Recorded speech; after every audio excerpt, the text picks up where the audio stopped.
Buenas tardes a todos.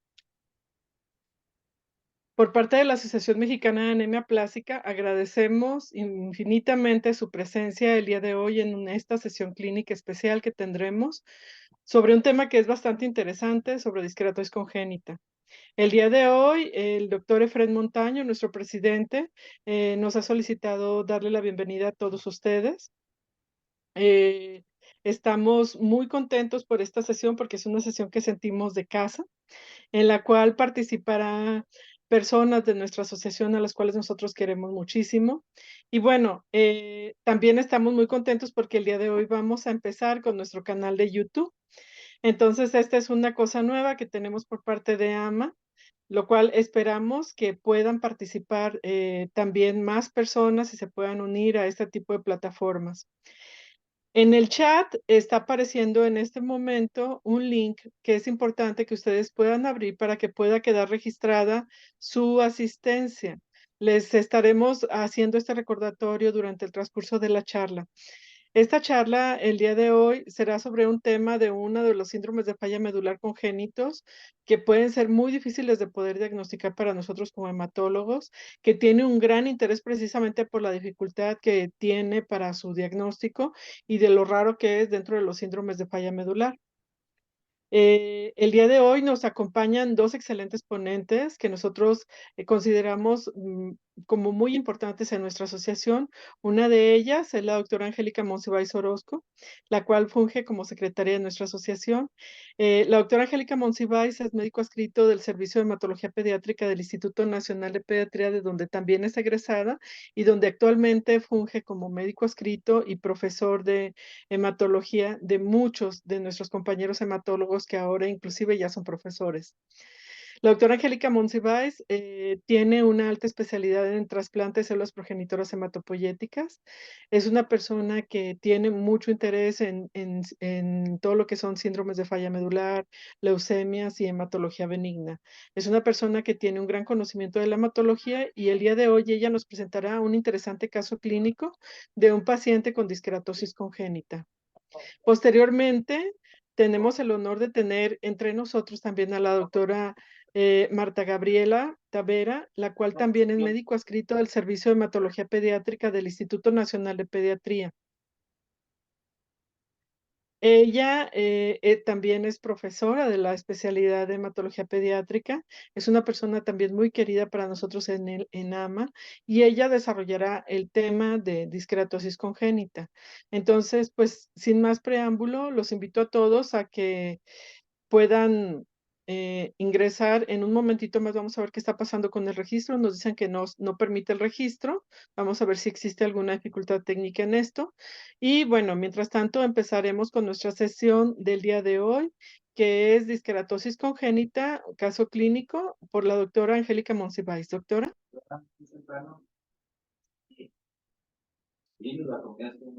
¿Qué tal? Buenas tardes. Es un gusto para mí estar con ustedes. Muchas gracias a la doctora Magdalena por la presentación.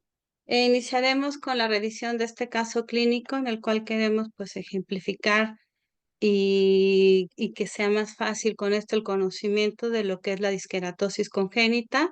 Además que es un caso clínico que nos ha llevado a un gran número de retos durante la atención de este paciente.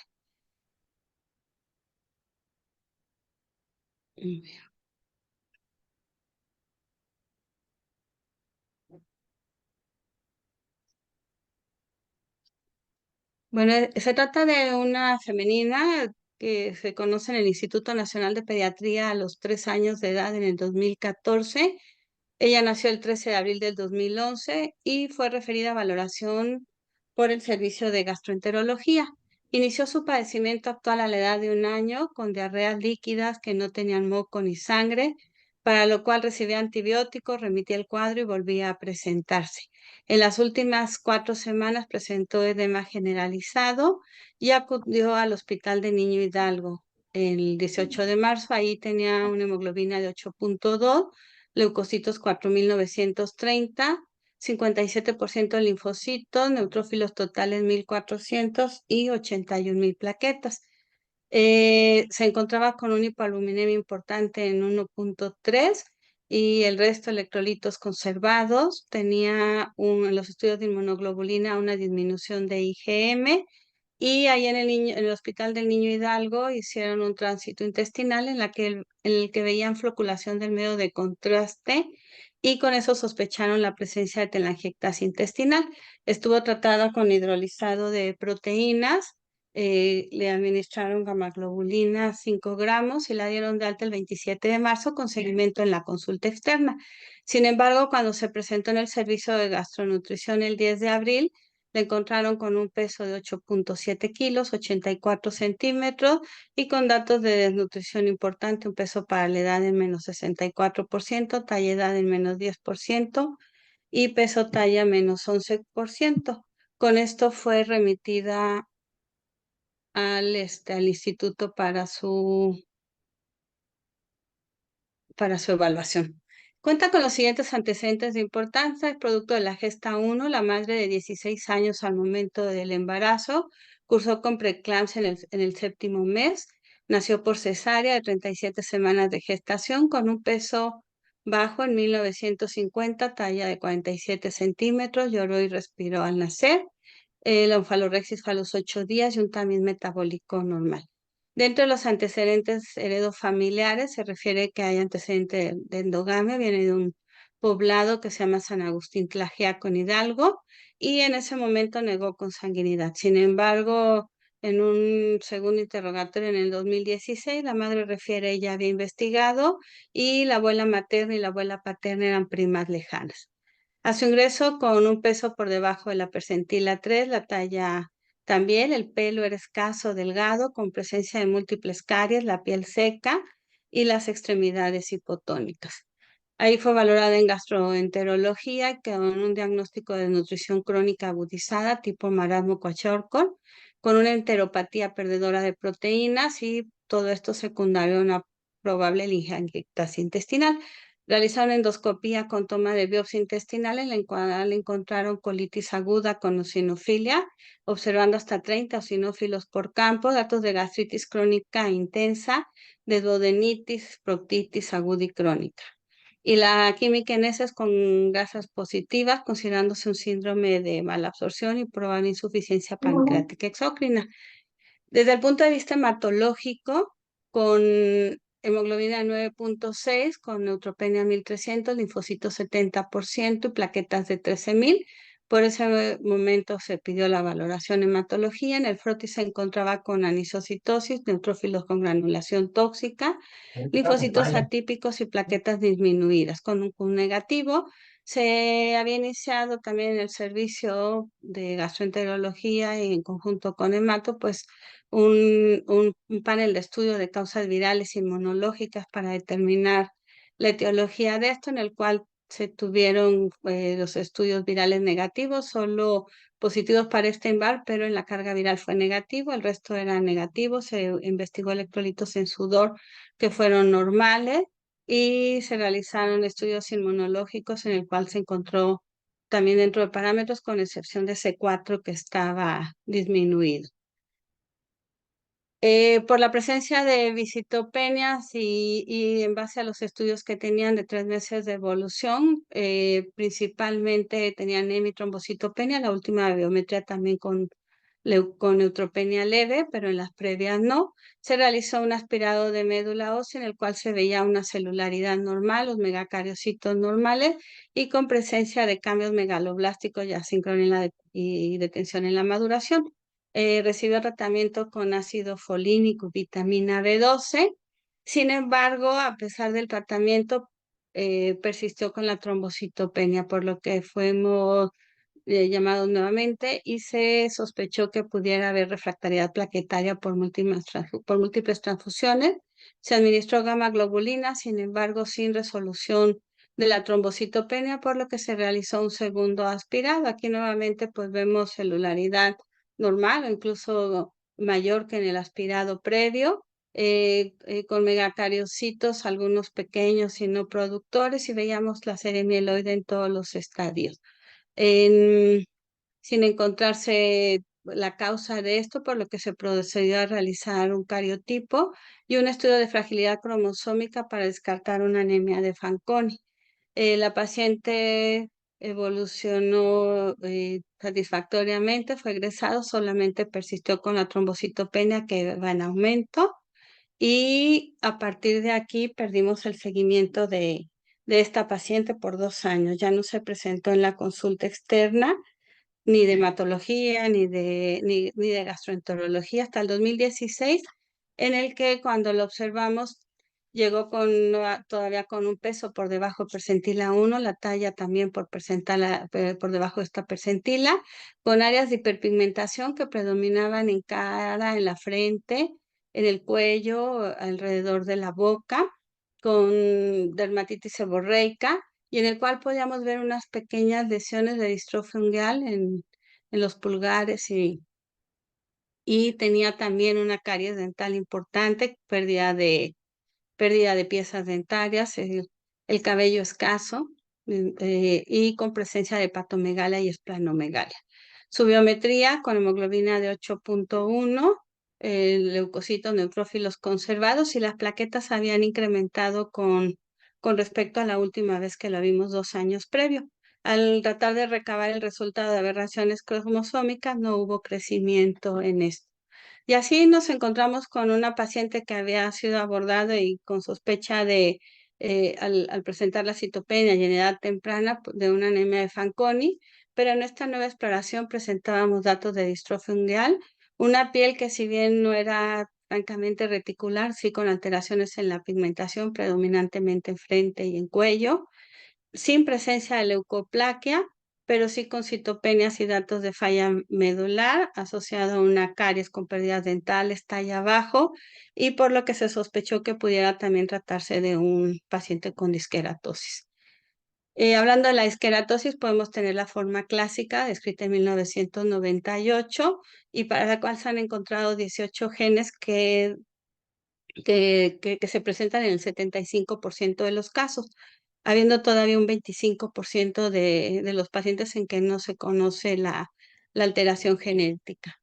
Ya con el conocimiento de estos genes se ha logrado establecer que otras enfermedades y otras variantes pues también corresponden a disqueratosis y tenemos la variante severa que corresponde al síndrome Joyeral-Rayderson, al de revés o Quatch-Blot, en el cual tenemos casos severos que el acortamiento de los telómeros es muy importante y empiezan desde edades muy pequeñas con la falla medular y con muchas otras alteraciones en el desarrollo neurológicas, en el cerebelo, y diferentes, o las disqueratosis críptica, en las cuales se presentan en edades mayores y como anemia plástica, melodisplásico, fibrosis pulmonar, hepática, leucemia, y al hacer el estudio genético se encuentra que presentan alteraciones en los genes de la disqueratosis congénita. Y así tenemos estos 3 grupos y nosotros sospechamos pues la forma clásica en nuestra paciente. Las características clínicas que se han descrito en estos pacientes podemos dividirla en 2 grupos: las anormalidades clínicas mayores, que corresponden a la tríada mucocutánea clásica de alteración en la pigmentación de la piel o reticular, la distrofia ungueal y la leucoplaquia, asociado a los datos de falla medular. Y se consideran estos criterios mayores y el diagnóstico se establece con la presencia de 2 criterios mayores más la presencia de 2 criterios menores o adicionales. Dentro de estos se encuentran epífora, retardo en el neurodesarrollo, la enfermedad pulmonar, la talla corta, la presencia de caries dental o pérdidas dentales, la estenosis esofágica, pérdida de cabello, hiperhidrosis, cáncer, retardo en el crecimiento intrauterino, enteropatía, pérdida de proteínas como tuvo nuestro paciente, úlceras pépticas, enfermedad hepática, puede haber ataxia o alteraciones cerebrales, microcefalia, fimosis, osteoporosis y sordera.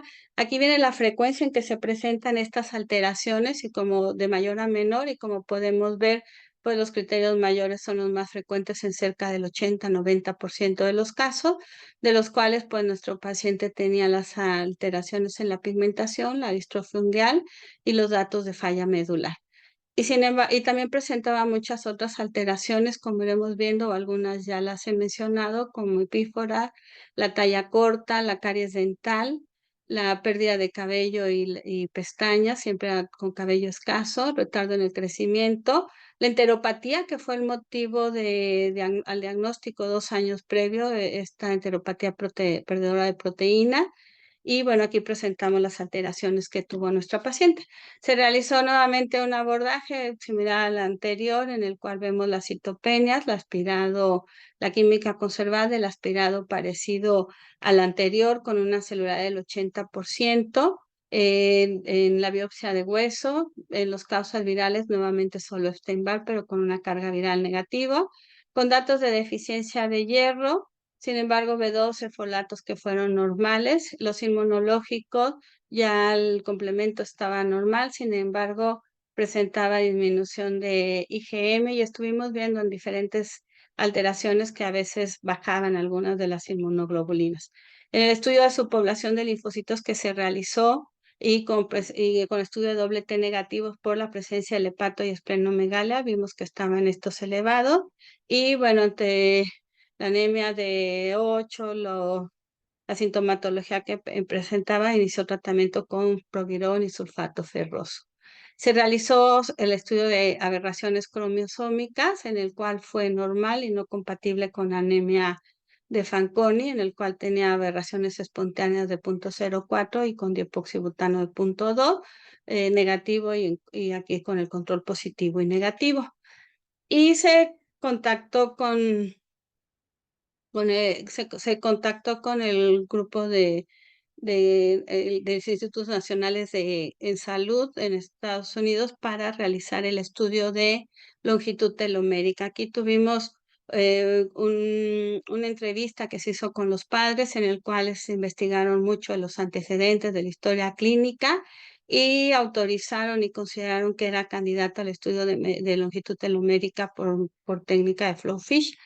Y enviamos la muestra, y ahí también se tomó muestra a los papás en saliva, y se enviaron muestra de sangre de la paciente para que ellos pudieran tener con material en caso de que esta fuera positiva y se quisieran hacer posteriormente estudios genéticos. Y aquí podemos ver en diferentes linfocitos en el cuales todos tienen una longitud telomérica por debajo de la percentina 1, lo que nos establece el diagnóstico de disqueratosis congénita. Posterior a este se procedió al estudio genético, y bueno, recordando brevemente las alteraciones que podemos tener en disqueratosis, pueden ser tanto recesiva ligada al X, que es la más frecuente y se presenta en el 25% de los casos, por alteraciones en el gen de KC1.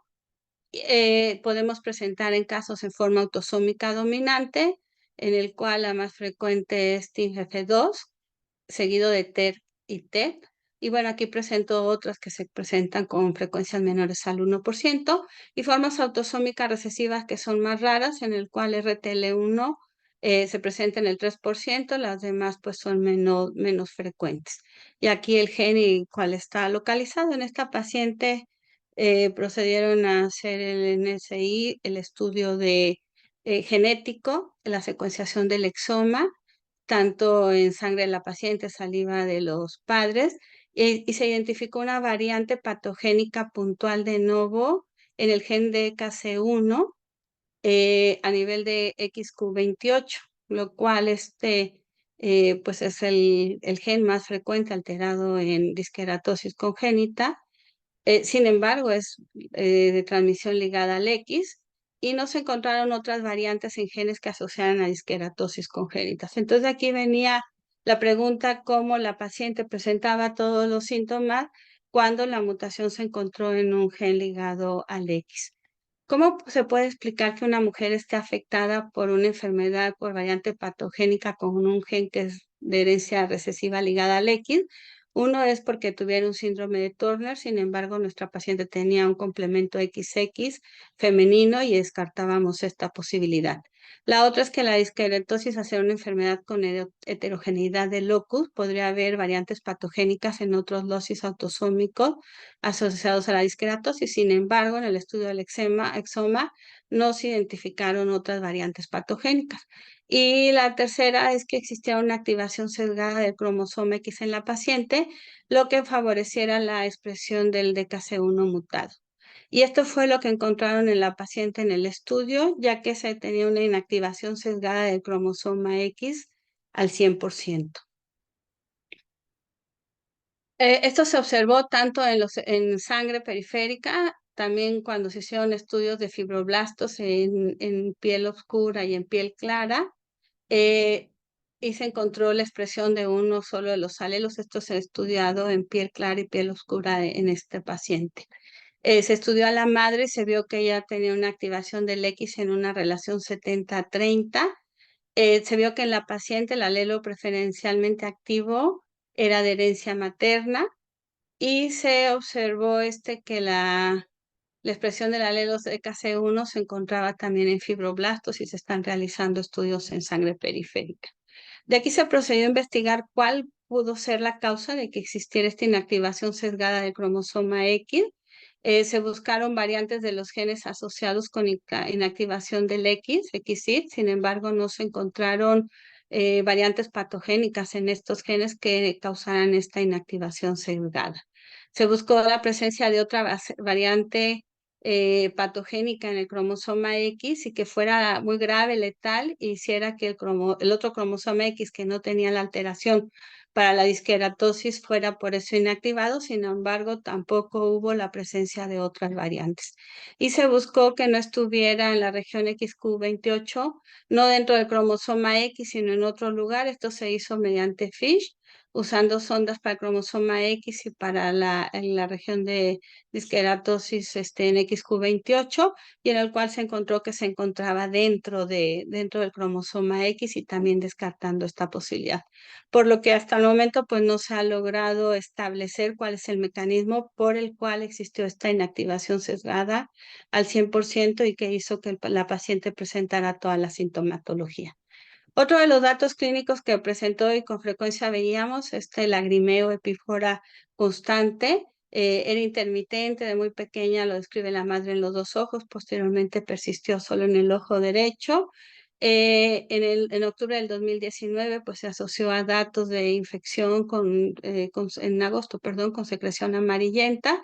Fue valorado por oftalmología y se encontró que el ojo izquierdo tenía agenesia de los puntos lagrimales permeables superior e inferior. Posteriormente se dio tratamiento con aplicación de toxina botulínica con una primera dosis, se planeaba una segunda dosis, sin embargo, por estarse en protocolo de trasplante ya no se concluyó, pero tuvo buena evolución al tratamiento. Durante la evolución desarrolló algo que es el mosaicismo pigmentario. Aquí tenemos la foto cuando ella llegó a los 5 años y teníamos un poco de las alteraciones en cara y en cuello. Sin embargo, a la edad de 9 años ya tenía un mosaicismo pigmentario en el cual teníamos alternando zonas de piel oscura con zonas de piel clara, que tendría que respetar la línea media, y en la cual podemos ver que del lado derecho predominaba la piel oscura, algunas pequeñas áreas de piel clara. El lado izquierdo estaban alternando en forma importante, tanto en el frente, en el posterior. Vemos la cara lateral del lado derecho, en el cual predomina la piel oscura, y sin embargo en el lado derecho también esta imagen de mosaicismo pigmentario que se extiende a la cara lateral de tórax y al brazo.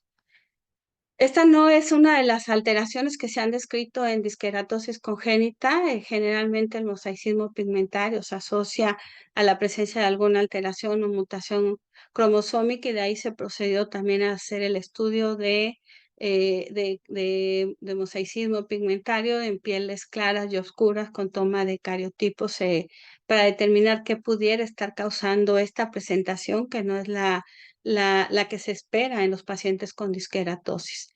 La paciente pues fue evolucionando también otras manifestaciones. Recordamos que la primera vez veíamos solo una pequeña lesión de distrofia ungueal en estos 3 dedos. Sin embargo, aquí vemos ya la evolución y afección de la mayoría de los dedos, como las lesiones en cuello se fueron haciendo más aparentes, cómo se extendían aparte de la palma. Llegó a desarrollar lesiones en boca, pero más que una leucoplaquia presentamos la presencia de úlceras. En ocasiones refería dificultad para comer, se quiso descartar que que hubiera estenosis esofágica. Sin embargo, se demostró que había permeabilidad en todo el trayecto, pero que sí había, que estaba muy adelgazado, disfuncional, y que estómago y duodeno tenía pliegues muy extensos, los cuales se relacionaron a enfermedad ácido péptica, que también es otra de las manifestaciones que son frecuentes en estos pacientes. Se realizó estudio de resonancia cerebral, recordando que algunos casos pueden tener alteración en cerebelo, el cual fue normal, y solo se encontraron algunas lesiones focales hiperintensas que se han descrito en algunos de los pacientes con disqueratosis. Fue valorado por cardiología, en el cual tampoco hubo presencia de malformaciones, y sus estudios de laboratorio, pues podemos ver la hemoglobina cómo se mantuvo entre 7, 8 la mayor parte del tiempo. Los leucocitos llegaron a subir en algún momento, pero posteriormente se mantuvieron en estos valores con presencia de neutropenias entre 600, 800 en la mayor parte del tiempo, y una hemoglobina que también se mantuvo estable hasta cerca de los 11 años. Sin embargo, ya en el 2020 empezamos a tener el 11 de marzo con anemia de 7.4, manteniéndose, si bien con trombocitopenia, no con datos de falla medular grave en cuanto a la trombocitopenia, pero sí con hemoglobinas por debajo de 8. Aquí fue transfundida, requirió una segunda transfusión 9 meses después, en diciembre, y mucho de esto se relacionó porque en tiempo de pandemia dejamos de tener medicamentos, los anabólicos que ella recibía, y no pudo tener el tratamiento. No había mesterolona, cambio a danazol, le administraba el que recibiera, y en algún momento no hubo disponibilidad de ninguno de los dos. En ese momento empezamos con el anabólico intramuscular, con androlona decanato, con lo cual empezó a mejorar. Sin embargo, en enero del 2022, nuevamente con anemia de 7.7, y al mes siguiente otra vez con 7.2. Entonces vimos que empezaba a aumentar los requerimientos transfusionales, para lo que se realizó búsqueda de trastornos clonales, así como se solicitó valoración por trasplante para determinar si tenía un donador familiar que fuera compatible, ya que empezábamos a ver datos de progresión de la falla medular. Al hacer el estudio del cariotipo, lo que se encontró fue una trisomía 9, en la cual se encontró tanto, esto se estudió por dos partes, uno en médula ósea para ver datos de clonalidad y que explicaran la progresión que presentaba y el aumento de requerimientos transfusionales, y también se estaba estudiando en sangre periférica, tratando de buscar alteraciones en cromosomas que me explicaran el mosaicismo pigmentario que tenía. Y en los dos lugares se encontró este mosaicismo para trisomía 9, en sangre periférica 60%, en la determinación del 2021 también se encontró en enero y en agosto, y en médula ósea llegamos a tener 100% en el estudio que se hizo en septiembre del 2021, y acá tenemos también 9, en 13 había trisomía, y en 2 metafases no lo había. Se realizó el estudio en piel, sin embargo, para el protocolo de mosaicos pigmentarios, en el cual tanto la piel clara como la piel oscura tuvieron un componente cromosómico normal, por lo que se vio que la trisomía 9 se encontraba en mosaico porque teníamos dos líneas, una normal y otra anormal, en el componente hematológico, y también el mosaico porque estaba limitada solo al componente hematológico y no se presentó en el estudio de fibroblastos. Se buscó en el cromosoma X, había alteraciones estructurales, no se encontraron. Se hizo el estudio de Fish, en el cual podemos ver la presencia del gen de la disqueratosis localizado en el cromosoma X. Posteriormente en Estados Unidos también nos hicieron el FISH para centrómeros y nos pidieron la muestra de médula ósea, una laminilla tomada en el 2014, y se vio que desde entonces ya tenía el 30% de las células con trisomía del 9, las cuales aumentaron hasta 95% en el 2022. El estudio para ver alteraciones clonales en cromosoma 1, 3 y 7 no hubo ninguna alteración relacionada a clonalidad. Se buscó si si los datos que tenía esta paciente podrían comprender a una sintomatología de trisomía 9. Sin embargo, lo único que compartía de esta entidad es el retardo en el crecimiento inicial prenatal o intrauterino. El resto de las alteraciones no las presentó y no correspondía a un síndrome de trisomía 9 en mosaico.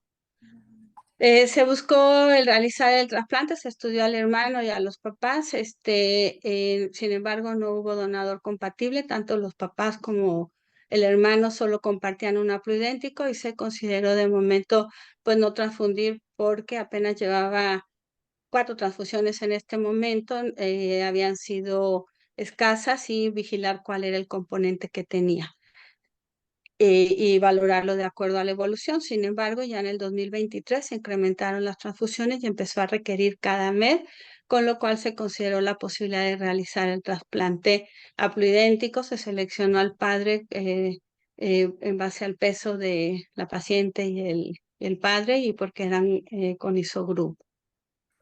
Tenía ya en lo que se realizan todo este tiempo estudios de compatibilidad, pues tenía y todas las evaluaciones pre-trasplante, ya tenía abundantes transfusiones, en 20 transfusiones, por lo que se realizó un protocolo de sensibilización con recambios plasmáticos, recibió rituximab y gamma globulina, recibió un régimen de acondicionamiento pre-trasplante de intensidad reducida con globulina antitimocito, fludarabina y ciclofosfamida y se realizó una recolección de las células con depresión ex vivo alfa beta, obteniendo una dosis de CD34 de 8.6 por 10 a la 6 por kilo del receptor, con TCR alfa beta de 0.10 por kilo de peso del receptor y linfocitos B también de 0.10 por 10 a la 6 por kilo de peso, o sea, del receptor. Por ser un valor bajo, se consideró no administrar profilaxis para ESH y por la depresión TCR alfa beta y el alto riesgo de reactivación de citomegalovirus, se inició profilaxis con ganciclovir. Aquí tenemos las biometrías. El 5 de julio fue el trasplante. Aquí tenemos al 15 de julio obtuvimos la primer toma con más de 500 neutrófilos totales que se mantuvo por estos 3 días, en el cual tenemos dato de injerto al día más 10 del trasplante.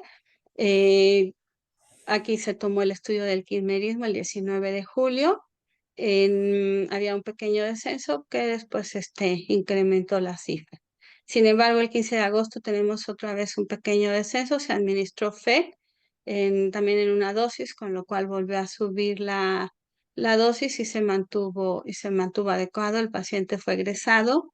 Bueno, esto fue egresado acá. Y en el día más 41 en la consulta externa volvió a descender.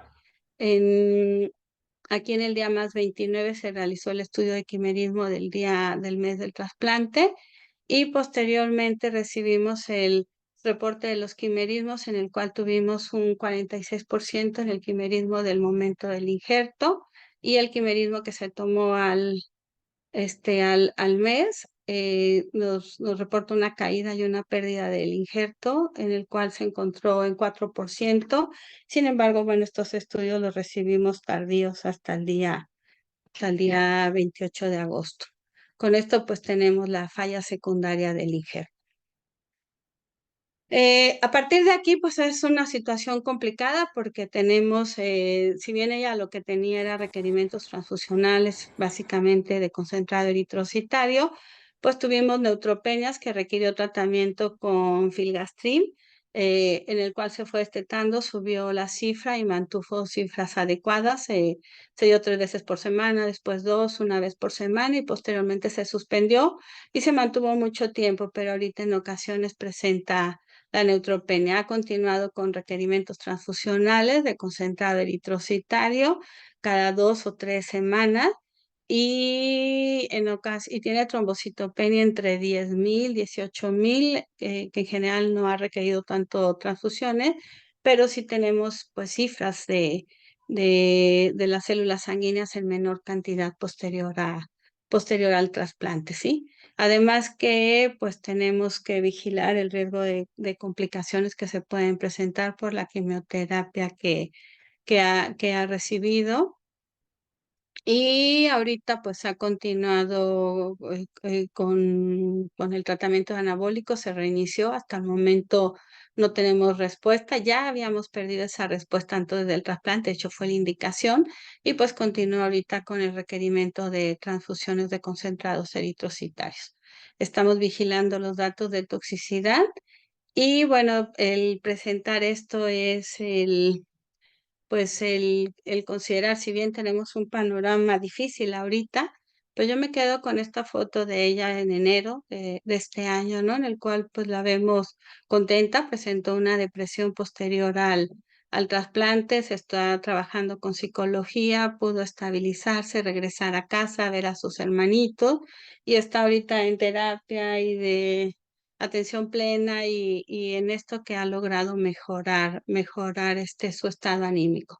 Podemos ver pues la condición en que llegó, la piel ha habido una mejoría con el tratamiento multidisciplinario, con dermatología, la rehabilitación oral, ya no tenemos lepífora, pues en ciertas condiciones generales han mejorado y pues continúa siendo un reto, ¿no? El poder ver qué ofrecerle, porque pues la opción que teníamos del donador paterno es no funcionó, estamos buscando otras alternativas, el tener nuevas posibilidades de diagnóstico. En un inicio se trató o previamente hacíamos trasplantes de donadores no relacionados compatibles, sin embargo no lo es ahorita una posibilidad en el instituto, pero pues se continúa trabajando en volver a obtener esta posibilidad para poderle ofrecer ella este tratamiento. Y en, continuamos con muchos retos en cuanto al diagnóstico. Todavía no sabemos por qué fue la inactivación sesgada, no sabemos el papel de esa trisomía 9, no sabemos el por qué se encuentra el mosaico en sangre periférica, no en médula ósea. Pues, toda esa inactivación sesgada y en el cual todavía quedan muchas respuestas que encontrar, ¿no? El por qué desarrolló un mosaicismo pigmentario que no es característico de esta enfermedad y que tampoco hemos encontrado alguna causa. Y en el reto de lograr conseguir el trasplante y pues pensando en esa actitud positiva que ella tiene para lograr poder ofrecer un tratamiento y un mejor estado para ella. Y bueno, aquí está el trabajo de estos pacientes, pues es la atención multidisciplinaria, tanto el servicio de mato con el grupo de trasplante, con el grupo de genética clínica y en la torre de investigación y los diferentes laboratorios de citogenética y citogenética cáncer que nos han apoyado con los estudios, con el enlace en Estados Unidos, banco de sangre, el laboratorio de hematología y pues todos los múltiples servicios que participan en la atención. Muchas gracias.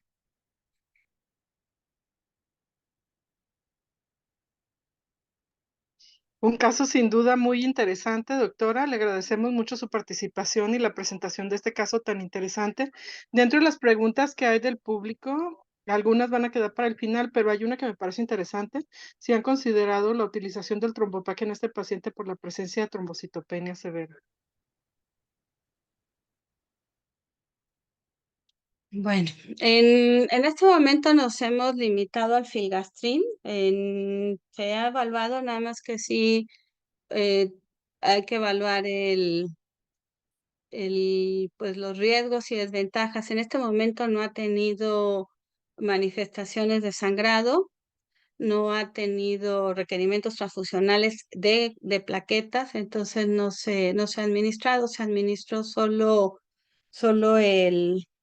el filgastrin y al inicio respondió rápidamente, ¿sí? Respondió con incremento en la cifra de neutrófilos hasta 1000, 1200, 1300, sin riesgo de infección, ¿no? Ahorita que se quitó, se retiró porque pues tanto el filgastrin como el trombopac, pues tenemos el riesgo de que nos puede predisponer a neoplasia y que estos pacientes tienen el mayor riesgo de neoplasia, ¿sí? Entonces ahorita no se ha administrado en base a los datos clínicos, lo que más ha presentado es la anemia, ¿no? A lo mejor también, si bien el trombopac puede tener el efecto en las tres líneas, es el lograr subir esa hemoglobina y a lo mejor valorar también si pudiera estimularse con eritropoyetinas. El tratamiento básicamente ha sido anabólicos, tratando de recuperar la respuesta que tenía, porque tenía aunque tenía más requerimientos, pues eran menos frecuentes y ahorita recuperar de la falla.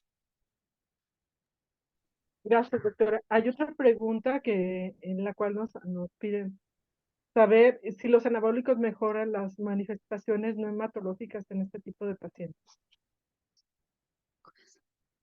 Este, no, básicamente es lo hematológico, ¿no? Y el anabólico también, dentro de los datos y la toxicidad que puede presentar, pues estos pacientes pueden tener toxicidad hepática y los anabólicos me aumentan el riesgo de complicaciones y toxicidad hepática. Entonces, al contrario, se debe estar administrando y vigilando muy estrechamente los datos de toxicidad. Se ha visto que la respuesta puede tener hasta en un 60-70% con el uso de anabólicos.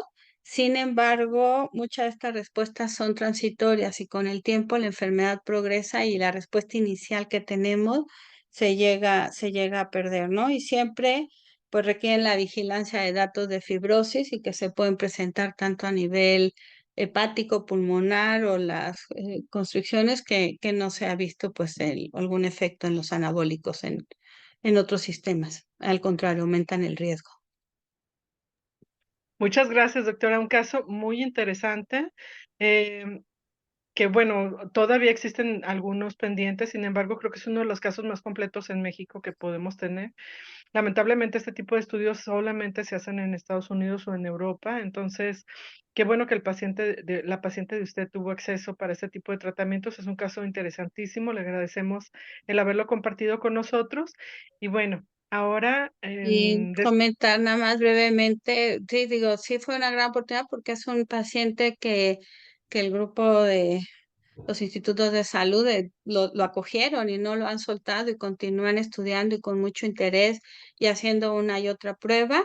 Y también ha habido la motivación porque ya ahorita pues no teníamos la longitud telomérica y es algo que ya estamos iniciando en el instituto con el doctor Alfredo, en el cual está haciendo el estudio para estos pacientes.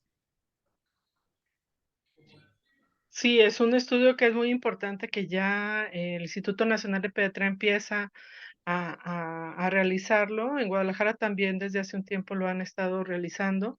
Sin embargo, nos quedamos cortos en muchos de los estudios genéticos completos y pues estos son los casos que, como ustedes pueden ver, es un gran reto, es una enfermedad que es multisistémica, que puede afectar muchísimas áreas, que muchas veces los diagnósticos pueden desviarse al lado dermatológico. En este paciente empezó con problemas gastrointestinales, entonces son casos interesantes en los cuales como hematólogos, pues tal vez vamos a ser interconsultantes de algunos de estos servicios. Son casos que también es de interés para que conozcan los médicos de adultos, porque cada vez más muchos de estos niños llegan a la etapa adulta y es importante darle seguimiento por hematología de adultos, que sepan las complicaciones que pueden haber, como la fibrosis, como lo comenta la doctora, y el alto riesgo de cáncer en la edad adulta también. Entonces, estos casos son interesantísimos. Y bueno, pues en este momento la doctora Gabriela Tavera nos hará su presentación. La presentación va a ser prácticamente para que conozcamos más de esta enfermedad, que es una enfermedad dentro de los síndromes de falla medular muy rara, muy interesante, que es una enfermedad que nos deja muchísimas enseñanzas. Cada paciente que tenemos nosotros es un gran reto. Y bueno, en México probablemente nos podamos ver limitados, sin embargo, creo que es importante poder conocer qué es lo que podemos hacer ante este tipo de pacientes. Como lo comentamos hace un momento, en los comentarios están poniendo el registro para que los que nos están acompañando en esta sesión, por favor, se registren y puedan recibir su constancia de asistencia. Les agradecemos a todos que, por favor, entren al registro y también les recordamos que el día de hoy nuestra sesión está siendo transmitida al mismo tiempo también por otras plataformas como son YouTube. La Asociación Mexicana de Anemia Plástica ya cuenta también con Instagram y con Facebook, lo cual nos ayuda para poder poder hacer llegar más información a todos ustedes. Y bueno, doctora Gaby, le agradecemos muchísimo su presencia el día de hoy en esta sesión especial de disqueratosis congénita.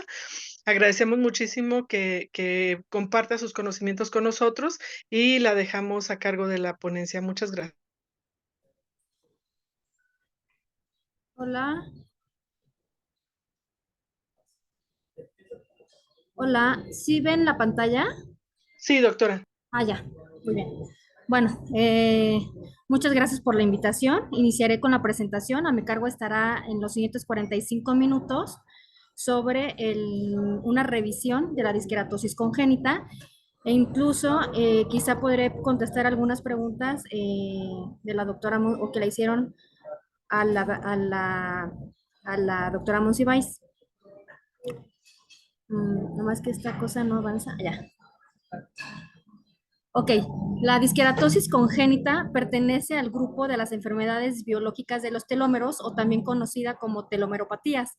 La principal mutación y la más conocida, pero no la única, es la del gen de la disqueratina DKC1 que se encuentra en el cromosoma X, el cual ocasiona una actividad reducida en los telómeros. Incluso esta fue la primera enfermedad en la que hubo una conexión entre la biología de los telómeros y la enfermedad humana. Si recordamos, los telómeros es una secuencia repetida, siempre igual de nucleótidos, el cual se une a un complejo proteico y se encuentra en el extremo de los cromosomas y es parte del reloj biológico o es lo que le da una estabilidad cromosómica. Esta secuencia de nucleótidos se va a ir recortando cada vez que la célula se va dividiendo, de tal forma que cuando los telómeros tienen una longitud extremadamente corta, estos pierden la capacidad replicativa y pierden la capacidad de renovación tisular, y cuando este acortamiento es de forma prematura, causa un envejecimiento antes de tiempo, de acuerdo en el órgano donde se encuentre. Tiene mayor impacto en las células de mayor reproducción, como puede ser las hematológicas y la piel.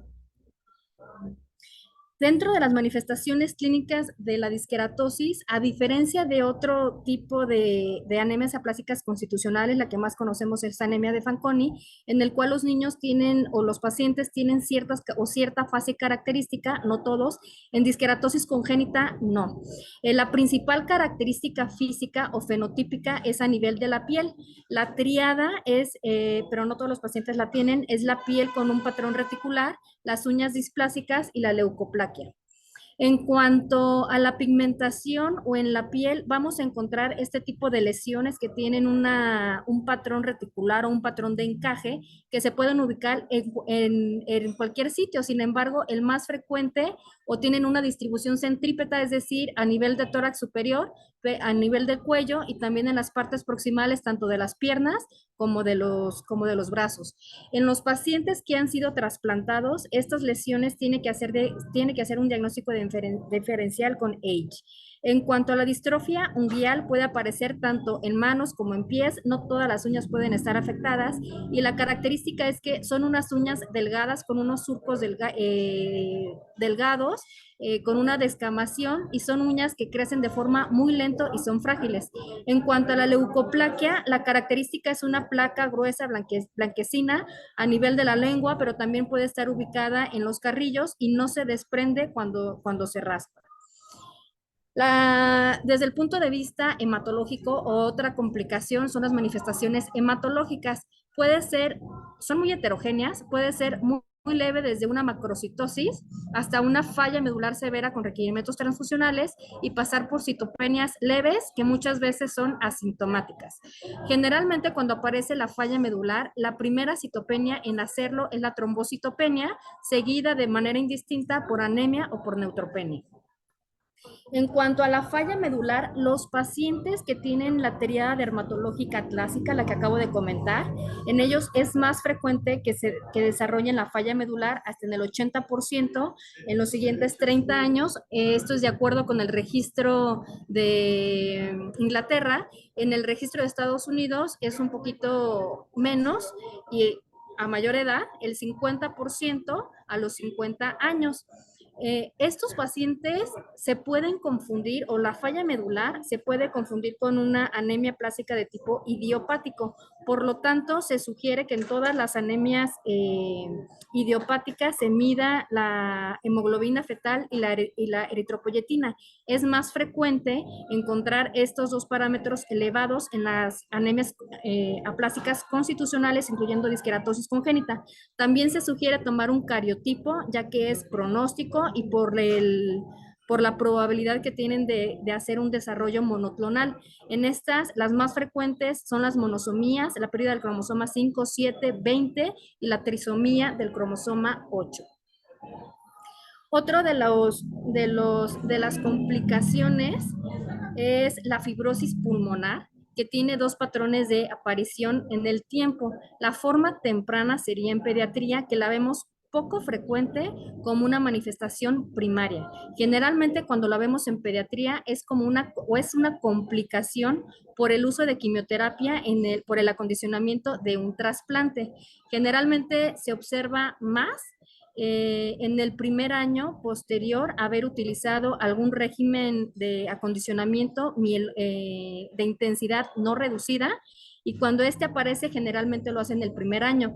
De hecho, el busulfán en estos pacientes está o puede estar contraindicado por la toxicidad a nivel pulmonar, sobre todo cuando se utiliza a dosis altas. De tal forma que en pediatría por sí sola es poco frecuente, generalmente la vemos como una complicación o acelerada por la quimioterapia. En cambio, en los adultos puede ser la única manifestación, incluso es la que les da mayor pronóstico. Generalmente aparece por sí sola después de los 30, 40 años y muchas veces es la complicación predominante en este grupo etario. En cuanto a la fibrosis pulmonar, las manifestaciones clínicas es disnea, tos crónica, abombamiento en las falanges. Las pruebas pulmonares, cuando se realizan, son compatibles con un patrón restrictivo. En la tomografía de pulmón de alta resolución vamos a observar, sobre todo en los adultos, lesiones intersticiales difusas o una neumonía intersticial, que suele ser algo característico, pero en los adultos. En la presentación histopatológica, sobre todo de la fibrosis pulmonar en los pacientes que han sido trasplantados, no solamente se encuentra esta lesión, también se va a encontrar un infiltrado inflamatorio. El diagnóstico en ellos, en los pacientes que han sido trasplantados, suele ser más complicado. Una, porque también a nivel pulmonar pueden presentar otro tipo de complicaciones, otro tipo de manifestaciones por las complicaciones del trasplante, como puede ser el LH, infecciones por oportunistas o toxicidad por otros fármacos. En cuanto a la evaluación de estos pacientes, en los niños, dado que es poco frecuente, cuando son asintomáticos, basta con una revisión clínica. En los adultos, como es una de las manifestaciones predominantes, el diagnóstico o incluso buscarlo de manera intencionada, hay dos grupos. Hay un grupo conservador en el que dice que solamente la exploración física o pruebas no invasivas es suficiente, en el sentido de que muchas ocasiones los estudios invasivos, incluso un atacar por la radiación, puede acelerar o puede predisponer el desarrollo de cáncer, y que cualquier procedimiento quirúrgico acelera o puede complicar la enfermedad intersticial en estos pacientes, y que el tratamiento no impacta en la mortalidad, más sí en la morbilidad. Y hay otro grupo de pacientes o de autores que mencionan que sí vale la pena buscarlo de manera intencionada para acceder a un tratamiento oportuno y poder mejorar su calidad de vida. Sin embargo, después del trasplante, en los pacientes asintomáticos, incluyendo niños, sí se recomienda realizar pruebas no invasivas, como puede ser espirometría, una plethysmografía y la saturación de oxígeno.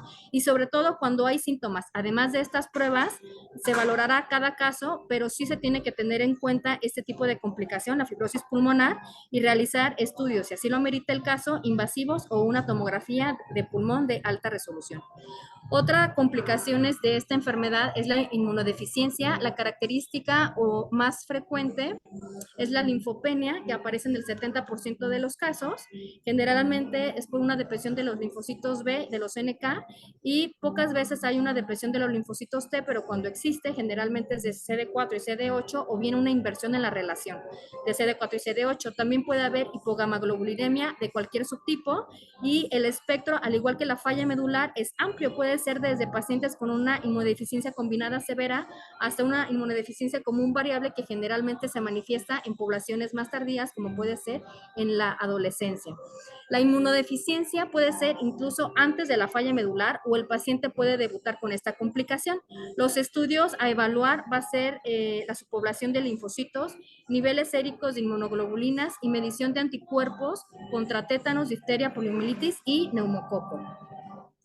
Otra de las manifestaciones en esta enfermedad, que ya lo mencionó también la doctora Monsiváis, son las estenosis a nivel de esófago, a nivel del conducto lagrimal y de la uretra.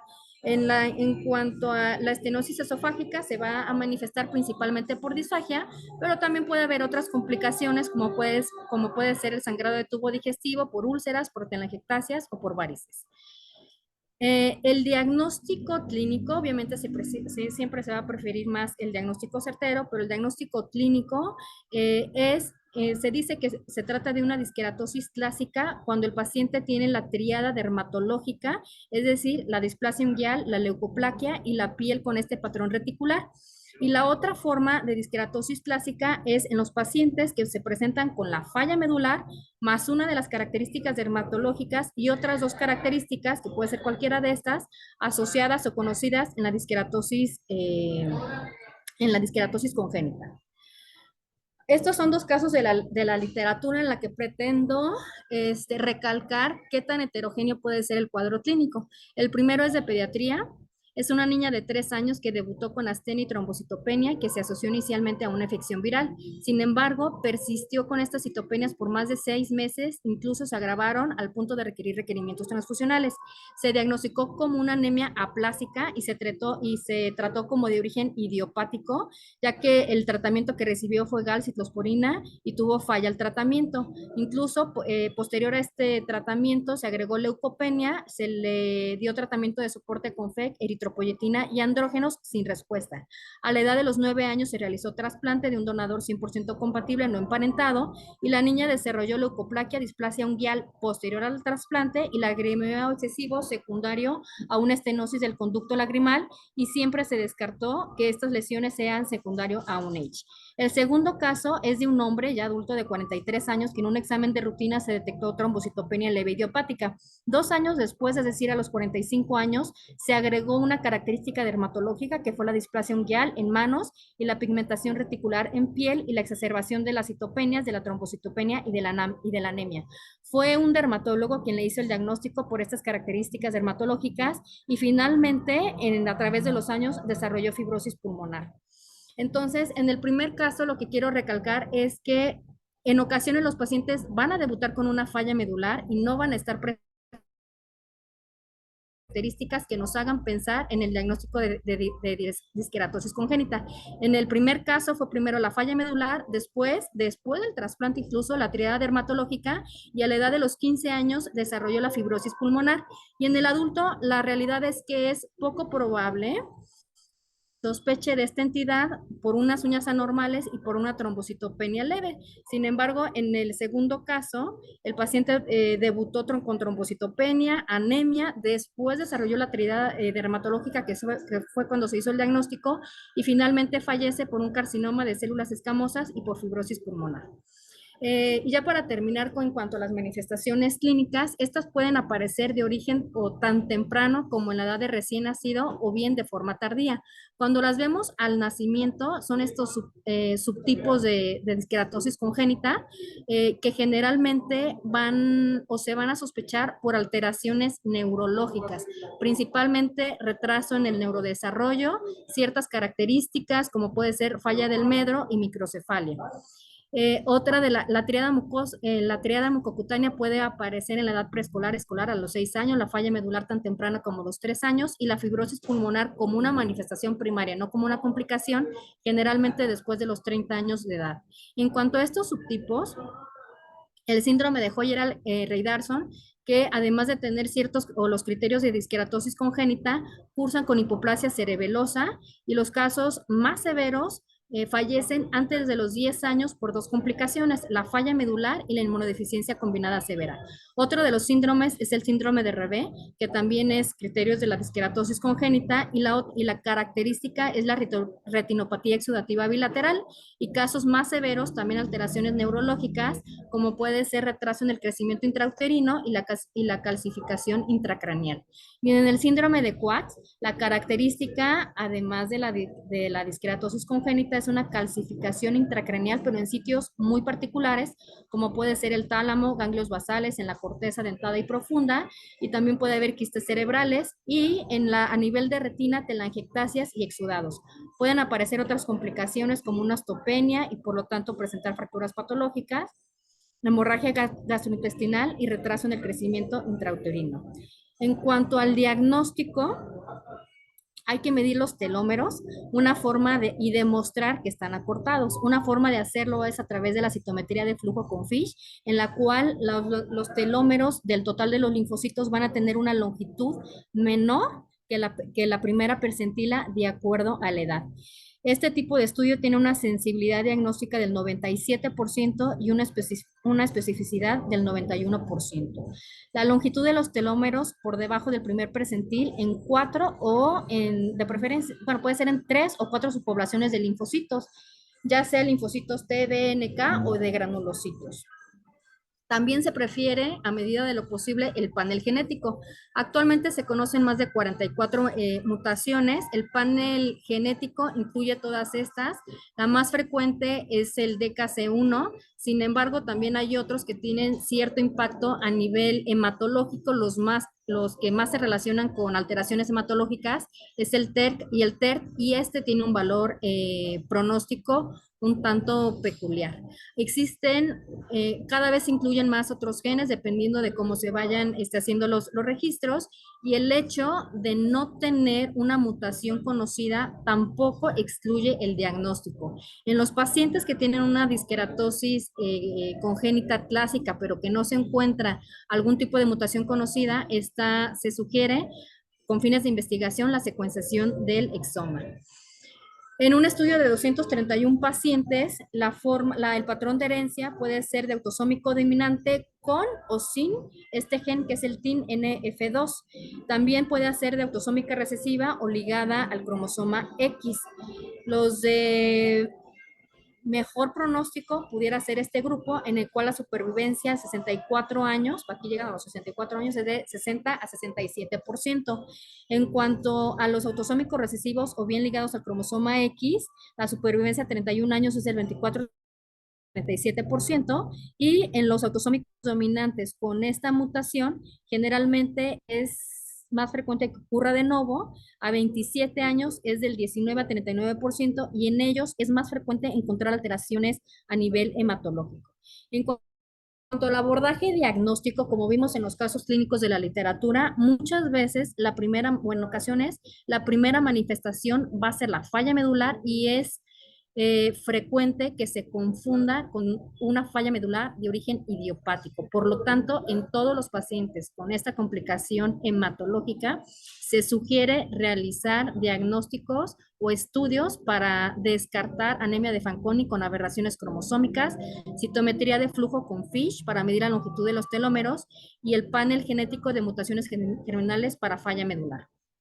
En cuanto al tratamiento de la falla medular, el único tratamiento curativo, y curativo entre comillas, es el trasplante de células hematopoyéticas, y solamente va a tener un impacto en la falla medular y en otras alteraciones hematológicas, como puede ser la leucemia aguda mieloblástica o el síndrome mielodisplásico. El mejor momento para hacerlo, no hay una edad de forma tajante, sino que cada caso se tiene que individualizar, y va a depender porque el mismo paciente puede tener otras comorbilidades, o incluso hay que recordar que ellos tienen predisposición ya a otras complicaciones que muchas veces el trasplante las puede acelerar, de tal forma que se tiene que poner en la balanza el riesgo de que si un paciente tiene dependencia transfusional y de los andrógenos a largo plazo, versus la toxicidad del trasplante. Las indicaciones absolutas es una anemia aplásica muy severa con requerimientos transfusionales, pero antes de que ocurra la sobrecarga de hierro, o bien en los pacientes que han desarrollado un síndrome mielodisplásico con alguna de las monosomías que mencioné, que se mencionan de riesgo alto o de leucemia aguda mieloide, y las indicaciones relativas son las fallas medulares con inicio de transfusiones, o bien un síndrome mielodisplásico con citogenética negativa, pero que se tenga el donador 100% compatible, y también valorar la edad del paciente y la comorbilidad del paciente. Si se prefiere un donador 100% compatible no emparentado, un 100% compatible emparentado, realmente es incierto. Una de las causas es porque el hermano, si es 100% compatible, se tiene que asegurar de que no exista afección genética, ya sea por la detección en la longitud, ya sea por la longitud de los telómeros, o bien por el panel genético.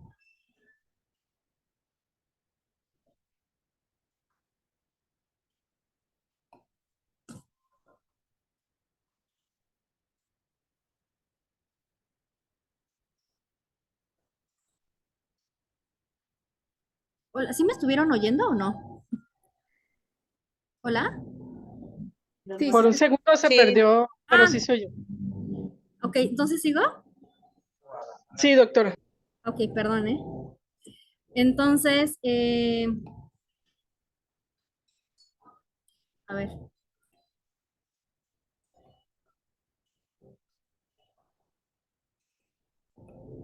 ya.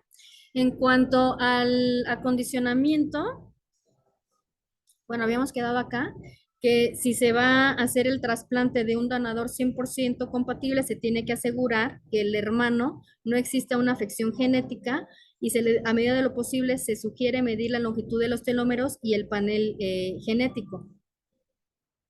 En cuanto al acondicionamiento, se prefieren los de intensidad reducida, ya que tienen una menor toxicidad con misma o con probabilidad de injerto, y la mortalidad relacionada al trasplante es de un 15% y la probabilidad de un H crónico es del 10%.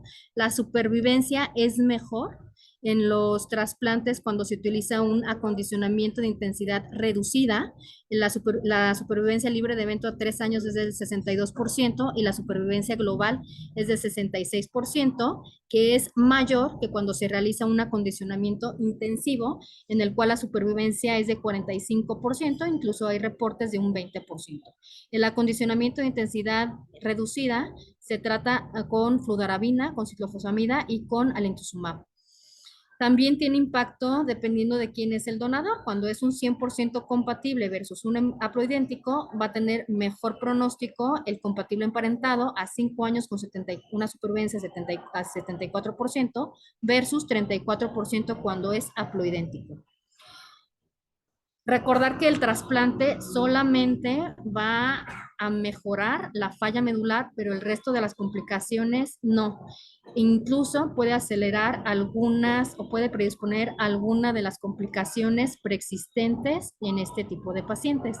En cuanto al tratamiento médico de la falla medular, son los andrógenos, que puede ser cualquiera de estos tres. Hay estudios, o más bien no hay estudios clínicos específicamente en este tipo de pacientes de esclerosis congénita que digan que cualquiera de estos tres sea más efectivo que otro. Sin embargo, sí hay estudios in vitro en pacientes con disqueratosis congénita, sobre todo en aquellos con mutaciones en el TERC o en el TERT, y en realidad cualquiera de estos tres andrógenos han tenido la misma efectividad. Los pacientes que van a responder generalmente lo hacen en los primeros 6 meses. En cuanto a otro tipo de tratamientos de soporte en las fallas medulares, no se sugiere, por ejemplo, el uso de factor estimulante de colonias de granulocitos concomitante con el uso de andrógenos, y esto es relativo, porque el riesgo de ruptura y de peliosis esplénica o hepática. La peliosis es una complicación en el cual se caracteriza por cavidades o por quistes que están llenos de sangre dentro de órganos parenquimatosos, como puede ser el hígado, el vaso, incluso la médula ósea y los ganglios linfáticos. Cada uno por sí solo tiene la capacidad de producir peliosis y se basa en que el FEC provoca una hiperproliferación en el tejido hematopoyético y puede contribuir a una hematopoiesis extramedular, aunado también al efecto de los anabólicos. La suma de ambos predispone cada uno de peliosis, pero cuando se suman ambos, aumenta el riesgo de una ruptura a nivel de vaso, de tal forma que solamente se sugiere el uso de FEC en aquellos pacientes que tengan alguna infección grave. En una serie de casos, cada uno de manera independiente se encontró esta complicación en 18 por andrógenos y 14 por FEC. E incluso se sugiere la evaluación un tanto de rutina con un ultrasonido abdominal en pacientes que estén tomando andrógenos cada 6 o cada 12 meses y en pacientes en los que por su situación clínica se usa la combinación de FEC y de anabólicos, y en caso de dolor abdominal se tiene que sospechar en esta complicación. En cuanto al trombopac, si bien es cierto que se ha utilizado en anemias aplásicas idiopáticas con una efectividad alrededor del 40% cuando se combina con otros, pero esta anemia plástica de origen idiopático, o en otras alteraciones como puede ser la trombocitopenia relacionada al MI, aquí sí ha visto cierta efectividad. Sin embargo, hay publicaciones, serie de casos, en las que se ha utilizado el trombopac y no se ha visto que haya aumentado ni la cifra de plaquetas ni la cifra de otros precursores hematopoyéticos. En niños son muy pocos los casos. Cuando se ha utilizado es con el trombopac 75 miligramos y a 6 meses se tuvo que suspender porque no fue efectivo. Quizá una de las razones es porque la fisiopatología es diferente y en la disqueratosis congénita los megacariocitos y los precursores hematopoyéticos residuales son disfuncionales y pueden no responder a un estímulo externo. En cuanto al tratamiento para las inmunodeficiencias, en caso de linfopenias severas, pues la profilaxis con Bactrim. En el caso de pacientes que tengan infecciones senopulmonares de repetición o graves, el uso de gamaglobulina puede ser intravenoso cada 21 días o subcutáneo de manera semanal. Y en los casos de inmunodeficiencia severas, también se recomienda en estos casos el trasplante. En cuanto a la fibrosis pulmonar, en niños no hay nada específico, en adultos no hay un estudio clínico específicamente para fibrosis pulmonar con disqueratosis congénita, pero tampoco hay estudios que digan o que lo contraindiquen, un tanto como en el trombopac, que hay serie de casos en donde se menciona que el trombopac no sirve o no se ha probado su efectividad en fallas medulares. Acá uno de los dos medicamentos que se pueden utilizar es la pirfenidona y el dintenavid en ese tipo de pacientes, que es solamente en adultos. El mayor impacto es que disminuye el deterioro pulmonar, pero no mejora la supervivencia y no ha sido específicamente probado en disqueratosis pulmonar y con pacientes con disqueratosis congénita. En cuanto al pronóstico, pues las dos complicaciones temidas es que tiene mayor predisposición a cáncer. El riesgo acumulativo es de 40 a 50% en los primeros 50 años de vida. El cáncer, además de mielodisplasia y de leucemia aguda amiloide, es el carcinoma de células escamosas en el 40% de los casos y casi siempre va a aparecer en cabeza y en cuello, y el segundo cáncer va a ser un linfoma de no-Hodgkin. El riesgo de síndrome mielodisplásico aumenta demasiado, 2.500 veces, y el de leucemia mieloide aguda 200 veces. Y en los pacientes que tienen leucoplaquia, ellos también tienen mayor riesgo de tener carcinoma de células escamosas. La segunda mortalidad está relacionada con el trasplante. Los pacientes que han sido trasplantados por el tipo de acondicionamiento que se utilizó, además de la fibrosis pulmonar, también se ve, aumenta el riesgo de cáncer de células escamosas y también mayor riesgo del deterioro funcional y enfermedad intersticial pulmonar y alteraciones vasculares. Y ya como conclusiones, nosotros como hematólogos lo que más vamos a ver, pues van a ser, o cuando nos llegan con nosotros es por las fallas medulares o por alteraciones como puede ser el síndrome mielodisplásico. Entonces, la falla medular puede ser el primer síntoma y puede preceder al desarrollo de otras características de disqueratosis congénita. Por lo tanto, la medición de la longitud de los telómeros en los leucocitos por citometría de flujo por FISH es altamente recomendada para todos los pacientes con anemia plástica, especialmente en los pacientes que son considerados para un trasplante de células hematopoyéticas, porque el régimen de acondicionamiento es diferente y por la influencia en la selección de los donadores, porque generalmente a este tipo de pacientes se le tiene que hacer otros estudios que cuando se trata de una anemia plástica idiopática no los hacemos. Entonces, eso sería todo de mi parte. No sé si existe alguna duda. Muchas gracias, doctora, por su presentación. La verdad es que es un tema, como lo comentamos, muy complicado. Nos preguntan ahorita si se puede hacer citometría de flujo en los pacientes con disqueratosis congénita. Para la medición de los telómeros sí es por citometría de flujo, sí de hecho es la forma en la que se mide, en la que se puede medir, sí.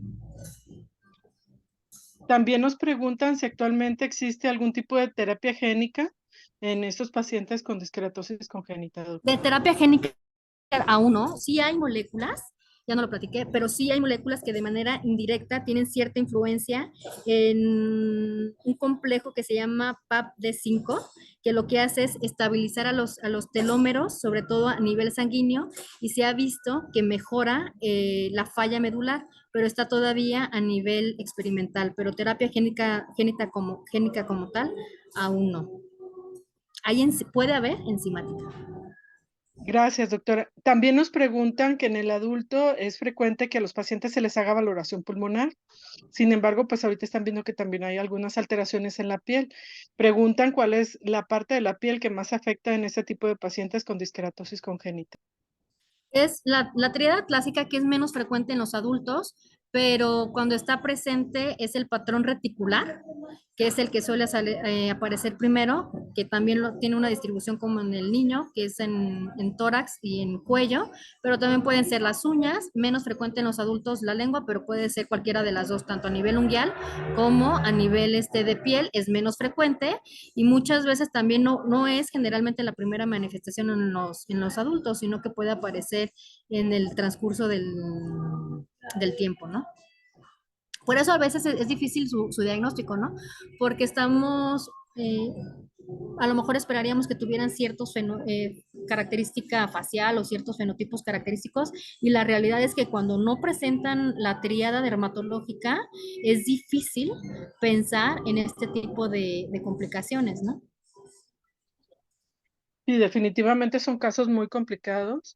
Nosotros llegamos a tener el diagnóstico de una niña que a nosotros nos la mandaron porque ella había tenido la pérdida de sus dientes de leche y después tuvo pérdida prematura de la dentición, como muy parecido al caso de la doctora Monsiváis que presentó. Entonces, puede ser que a los pacientes no los pase el dermatólogo porque tiene estudiándolo por algún otro tipo de alteración de la piel. Puede ser también que este paciente sea visto por neumología o por gastroenterología. Entonces, en realidad, el manejo es multidisciplinario en ellos. Recuerdo ahora que en alguna de las charlas del doctor Neil Young, él nos comentaba que tuvieron una paciente con un síndrome de falla medular, que él se lo enviaron como anemia plástica, y él se puso a estudiar a la familia y encontró que había mucho cáncer hepático, alteraciones hepáticas en esas familias, fibrosis pulmonar y muchas alteraciones gastrointestinales que no se les había dado interés. Al ponerse a estudiar eran más de 14 personas afectadas, miembros de una sola familia. Entonces, de ahí el interés de poder ver que no solamente puede ser uno solo de los pacientes que tengan en ese momento la falla medular, que puede ser el motivo por el cual como hematólogos seamos interconsultados. Sin embargo, es muy importante tener en cuenta que pueden ser alteraciones dermatológicas, alteraciones dentales, alguna alteración como usted lo mencionó también, que pueden ser oftalmológicas por una obstrucción del conducto lagrimal. Entonces, este tipo de pacientes son muy complicados de poder hacer diagnóstico. Es todo un reto de tratamiento, reto también para los médicos que nos dedicamos a trasplante, porque son trasplantes muy complicados, con un riesgo muy alto de pérdida del injerto y de un age que es más severo que en otro tipo de pacientes. Y ahí es cuando uno a veces valora qué tan bueno es trasplantar o no. Sí. Entonces, Ujú. son casos muy, muy, muy difíciles, y aparte del desarrollo de cáncer de cabeza y cuello en forma temprana, de cáncer pulmonar. Sí, exacto. De hecho, en pediatría, yo creo que el mayor reto son los pacientes que tienen la falla medular y que esta es progresiva y que van a un trasplante. Es difícil el injerto, y cuando este no se logra, muchas veces no se obtiene el beneficio pues del trasplante, que era el de alguna forma curar o mejorar la falla medular, y que además, ¿no?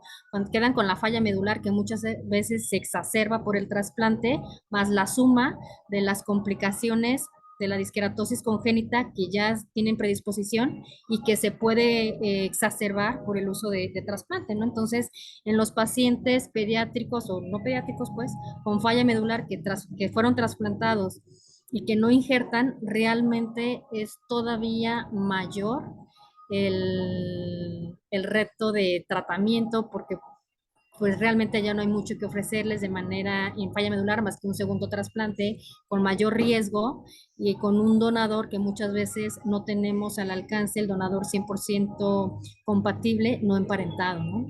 Entonces, pues este tipo de pacientes, tanto el diagnóstico es un reto y el tratamiento, pues también lo es por toda la comorbilidad que ellos tienen, eh, lo cual sí es difícil.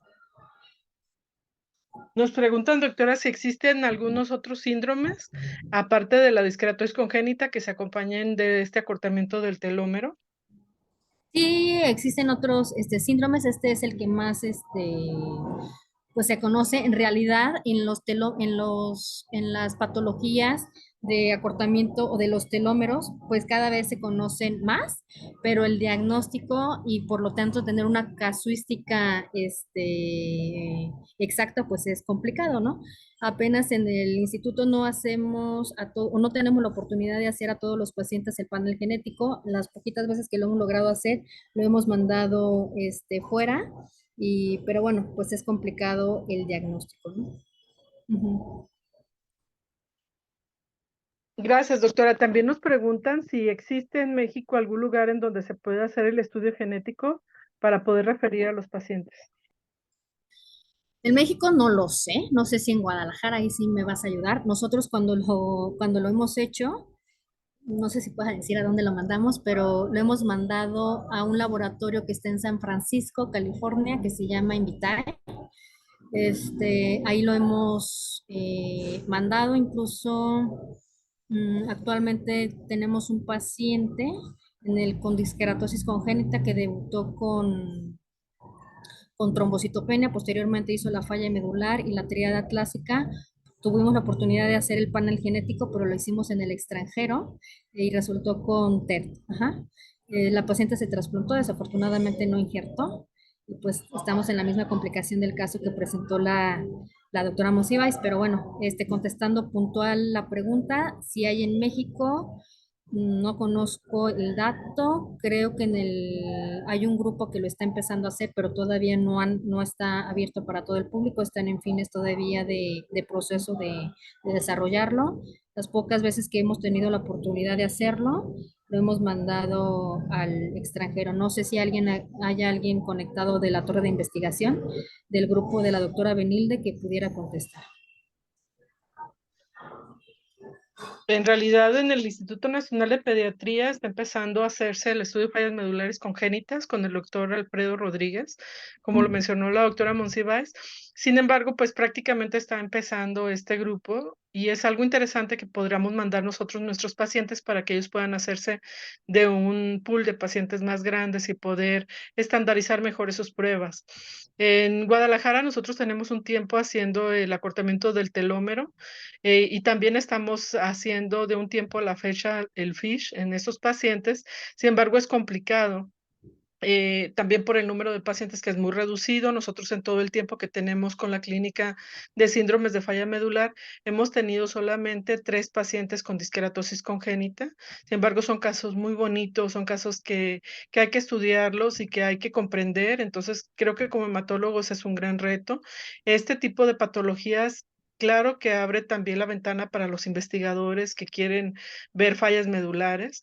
Entonces, ojalá que haya más investigadores que se quieran hacer de este tipo de pacientes que son muy interesantes. En Estados Unidos, los Institutos Nacionales de Salud, con la doctora Alter Blanche, por mucho tiempo nos recibieron a los pacientes. De hecho, ellos tienen una acogida bastante bonita con los pacientes en donde desarrollan chats, así como los tenemos con los niños con anemia de Fanconi, en donde hablan de las dudas que tienen con ellos, tratan de solventar muchas de las preguntas que los pacientes tienen. Uno se puede meter a la página de los Institutos Nacionales de Salud y tienen folletos que son informativos para los pacientes, que son de forma gratuita, que se pueden bajar. Y bueno, todo este tipo de información creo que es muy importante. Este tipo de patologías que son raras, que son difíciles de diagnosticar, definitivamente son un reto para el hematólogo, para el dermatólogo, para el oftalmólogo y para todos los que de alguna manera vemos a este tipo de pacientes. Entonces, bueno, pues es un tema muy interesante. Agradecemos nuevamente a la doctora Gabriela Tavera por su participación. El tema fue muy bonito su desarrollo. Muchas gracias, doctora, por compartir este tipo de información con nosotros. Y agradecemos también a la doctora Monsiváis su participación. Doctora Gaby, antes de que se desconecte, nos preguntan cuántos pacientes tienen trasplantados ustedes en el Instituto Nacional de Nutrición de Pediatría. Buena pregunta. Si está la doctora Monsiváis, ojalá que me pueda ayudar, pero que yo tenga conocimiento, porque estoy más en la parte clínica, más que en la parte de trasplante, pero está revisando la casuística, alrededor son 4 pacientes. Desafortunadamente, toda la causa ha sido por la falla medular, muy severa, con requerimientos transfusionales, y nos enfrentamos pues a lo que dice la literatura, ¿no? El injerto no se ha logrado y segundos trasplantes ninguno ha accedido, de tal forma que pues, para nosotros todavía sigue siendo un reto, tanto diagnóstico como de tratamiento, pero bueno, una de las mejoras que se intenta hacer es en el acondicionamiento, pero bueno, más o menos esa es nuestra casuística. En realidad son pacientes raros, ¿no? Sí, también nos preguntan que viendo las complicaciones post-trasplante y las fallas de injerto, ¿qué tanto vale la pena ir por un trasplante? Yo creo que esa es la pregunta que todos nos hacemos. Este, pues Pues aquí debemos recordar siempre el donador ideal, ¿no? Yo creo que el problema es que muchos de estos pacientes no tenemos esa opción de tener un donador idealmente hermano, compatible y que no tenga disqueratosis, o igual aplica para anemia de Fanconi, y eso disminuye mucho la posibilidad de tenerlo. Y por eso, si el paciente no tiene la opción, pues se debe iniciar tratamiento con anabólicos, con andrógenos, para tratar de tener esta respuesta que se puede tener en un 60, en 80%. Y como decían, el trasplante haploidéntico pues puede estar en posibilidades de respuesta 30-40 y no es nuestra primera opción. Sin embargo, los pacientes que damos anabólicos, aunque puede haber una respuesta inicial, se pierde esa respuesta y el paciente va progresando, y el momento en que pues tenemos los datos de falla medular grave o que empezamos a demostrar la presencia de trastornos clonales, ese paciente puede evolucionar a una leucemia, a un melodisplásico, y ahí el pronóstico es muy malo y es muy difícil de tratar. Imagínense un paciente con falla medular, aparte de darle quimioterapia, no tolera, se complica más, no hay recuperación. Entonces siempre el trasplante se debe de hacer previo a que desarrollen estos trastornos clonales. Y en este momento ahí, aunque sea un trasplante haploidéntico, porque ya con una enfermedad clonal vamos a tener posibilidades de supervivencia prácticamente menores de 10, 0%, y con un trasplante haploidéntico podemos estar en un 30-40%. Entonces sí vale la pena, pero no es en cualquier momento, sino hay que determinarlo. Entonces, una vez que hace el paciente falla medular, hay que buscar, ¿tiene donador compatible sin la enfermedad genética? Es candidato a un trasplante y podemos tener mejor respuesta. En los casos que les hemos comentado nosotros y no tan buena respuesta, han sido trasplantes haploidénticos, en el cual de primera instancia nos esperamos. Sin embargo, una vez que el paciente con falla medular empieza con requerimientos transfusionales elevados, y empieza a hacer citopenias, pues el riesgo de complicaciones graves y mortales también es elevado, ¿no? Conforme podamos tener más acceso a donadores que sean compatibles, no relacionados para aquellos que no tuvieron el familiar o que no podemos estudiar al hermano y descartar la enfermedad, nos va a permitir tener mejor respuesta, pero sí hay que individualizar y determinar cuál es el mejor momento. Y si el paciente responde a los anabólicos, pues mejor y no tiene un donador ideal, pues esperarlo. Si sí tiene el donador, mientras antes hagamos el trasplante es mejor, porque conforme tenga más transfusiones, va a formar más anticuerpos contra PRA, va a haber más riesgo de rechazo y entonces la respuesta al trasplante no es buena. Doctora, también nos preguntan sobre la respuesta al danazol, si es óptima o es baja.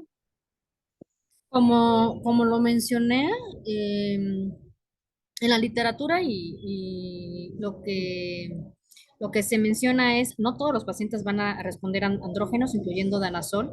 Quien lo hace, lo va a hacer en los primeros 6 meses, específicamente en anemia, en disqueratosis congénita. A lo mejor en otros tipos de fallas medulares se prefiere el danazol o simetalona, pero específicamente en disqueratosis congénita no hay preferencia por alguno, no todos van a responder, incluso en los estudios que mencioné que son in vitro, cualquiera de los tres anabólicos, no hay diferencia. De hecho, se prefiere de acuerdo al perfil de seguridad, ¿no? Recordar que los andrógenos tienen o pueden provocar o acelerar dislipidemias o causar virilización o en los niños pubertad precoz, ¿no? Entonces, no es un tratamiento curativo definitivamente, simplemente en los pacientes que hay una respuesta retarda la falla medular, pero curativo no es. Incluso pueden tener una respuesta inicial y después perderla. Hay algunos estudios que dicen si funcionó con el Provirón y perdiste la respuesta, no tienes acceso al trasplante por la razón que sea, porque no tienes el donador 100% compatible o por comorbilidades, puedes cambiar de medicamento y a lo mejor tener una respuesta con otro que no hayas utilizado, ¿no? Pero uno en específico que sea mejor que otro, no que yo sepa. Ujú. No, y aparte el desabasto que hay en México, Claro. en los últimos meses ha sido muy Ajá. difícil. Nos preguntaban en qué parte hacen el diagnóstico en Guadalajara. En Guadalajara está en el laboratorio de citogenética del Hospital Civil Nuevo. Si son niños, podemos verlos nosotros el sábado y el domingo, que es cuando se ve la consulta de síndromes de falla medular y nosotros le damos las solicitudes para que vayan. Si fueran adultos, entonces también podríamos apoyarlos con hacerles sus solicitudes y hablar con la doctora, que es quien ve estos tipos de casos. Nosotros tenemos casi siempre que comentárselos a ellos, porque, bueno, los que están en el NP ya saben que son casos complicados, que tiene uno que llevar más información al servicio de citogenética para que ellos sepan exactamente qué es lo que tienen que buscar. Le recordamos a todos que los que no se han registrado, en el chat aparece el link del registro. Es muy importante que se registren para que puedan enviar su constancia. En el registro aparece él y luego vienen todas las cuestiones ya de si es doctora en pediatría o doctora en adultos, todo ese tipo de cosas, pero él no lo pudimos quitar, entonces es importante que sí lo pongan porque es un campo que es obligatorio. Que nos manden su correo electrónico es súper importante para poder enviarle su constancia. Y también, pues el día de hoy nos estrenamos en el YouTube. Esperemos que con esto podamos llegar a más información que es necesaria para todos nosotros como médicos. Y pues si no hay alguna otra pregunta, a nombre del doctor Efren Montaño, agradecemos la participación de la doctora Gabriela Tavera, muchas gracias doctora Gaby, de la doctora Angélica Monsiváis. El caso clínico fue interesantísimo y creo que también el desarrollo del tema muy interesante, son temas que son difíciles de poder abordar y pues sin duda esta es una charla muy interesante. Igual que los pacientes con anemia de Fanconi, son un reto para todos como hematólogos. Y pues, si no existe alguna otra pregunta, agradecemos a todos la participación. La doctora Elia Podaca está por detrás de todos nosotros en el Zoom viendo que todos ustedes estén ingresados. Y pues el doctor Carlos Hernández también está aquí. Entonces toda la mesa directiva estamos muy contentos el día de hoy de poder tener una charla tan bonita con tan excelentes ponentes del Instituto Nacional de Pediatría. Agradecemos la participación de todos. Espero en breve podamos invitar al doctor Alfredo para que nos hable de qué es en realidad lo que están haciendo en la investigación en el INP y poder saber cómo podremos mandar nuestros casos para allá. Muchísimas gracias a todos y si no existe alguna otra cosa, pues agradecemos la presencia de todos. Dejaremos abierto 1 o 2 minutitos para que puedan inscribirse las personas que no estén inscritas. Gracias a todos.